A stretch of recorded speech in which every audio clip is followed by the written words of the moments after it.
మీ అందరికీ ఒక మంచి గుడ్ న్యూస్. ఇక మీద ఈ ఫ్రాడ్ కార్ట్ అమెజాన్ ఆటలు అనేవి సాగవు. ఎస్, మీరు వింటుంది నిజమే. మనం ప్రతిరోజు ఫ్లిప్కార్ట్ అమెజాన్లో డిఫరెంట్ ప్రోడక్ట్లు ఆర్డర్ చేస్తూ ఉంటాం. ప్రతి ప్రోడక్ట్కి అల్టిమేట్ సమ్లో మనకి ఏదో ఒక ఛార్జ్, సెక్యూరిటీ ప్యాకేజింగ్ ఛార్జ్ అని చెప్పి, పేమెంట్ ప్రొటెక్షన్ ఛార్జ్ అని చెప్పి, అలాగే ప్రోడక్ట్ హ్యాండ్లింగ్ ఛార్జ్ అని చెప్పి, క్యాష్ ఆన్ డెలివరీ ఛార్జ్ అని చెప్పి రకరకాలుగా మీకు ఒక 70 రూపాయలు, 80 రూపాయలు, 100 రూపాయలు వేస్తూనే ఉంటాడు. అదే ప్రోడక్ట్ 20,000 దాటిందనుకో అది మినిమం 250, 350 దాకా కూడా వెళ్తుంది కదా.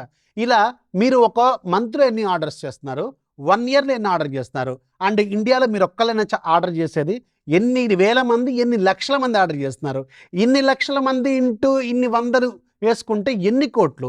ఈ అన్ని కోట్లు ఫ్లిప్కార్ట్ అమెజాన్ మనకు తెలియకుండానే ఒక డార్క్ స్కామ్ అనేది చేస్తుంది కదా.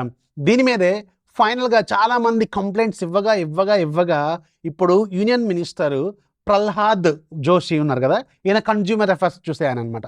ఈయన ఫైనల్గా ఒక ఇనిషియేటివ్ తీసుకున్నారు.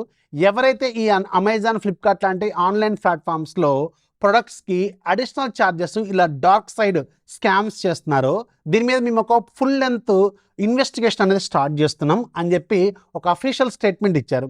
దీని ద్వారా ఒకవేళ ఫ్యూచర్లో అది కానీ సక్సెస్ అయింది అనుకోండి, మనం ఫ్యూచర్లో ఈ ఫ్లిప్కార్ట్ అమెజాన్లో డిఫరెంట్ ఛార్జెస్ అని చెప్పి ఇలా వందలు మంత్లీ మీరు ప్రతి ఆర్డర్కి పే చేయాల్సిన అవసరం లేకుండా ఎంతో కొంత తగ్గే అవకాశం ఖచ్చితంగా ఉంటుంది. మొత్తానికి తీసేస్తే దరిద్రం పోద్ది, అండ్ కొంచెం గొప్ప తీసేసినా కానీ చాలా బాగా ఉపయోగపడుతుంది. ఈయన డైరెక్ట్గా యూనియన్ మినిస్టరే ఇనిషియేటివ్ తీసుకున్నారు, అది కూడా కన్జ్యూమర్ అఫైర్స్ ఆయన కాబట్టి ఖచ్చితంగా కొంచెం బెటర్ రిజల్ట్స్ అనేది వస్తుందని నేనైతే అనుకుంటున్నాను. సో మీకు ఎలా అనిపించిందో కింద కామెంట్లో ఖచ్చితంగా రాయండి. అండ్ మీరు హైయెస్ట్ ఎంత ఛార్జ్ చేశారు మీకు ఫ్లిప్కార్ట్ అమెజాన్లో కింద కామెంట్లు రాయండి. నాకు ఒకసారి మ్యాక్బుక్కి అయితే దగ్గర 300 రూపాయలు ఏమో ఛార్జ్ చేశారు. మీకు ఎంత ఛార్జ్ చేశారో కింద కామెంట్లో మాత్రం ఖచ్చితంగా రాయండి. ఇన్ఫర్మేషన్ వస్తే లైక్ చేయండి, ఫాలో చేయడం మాత్రం మర్చిపోవద్దు.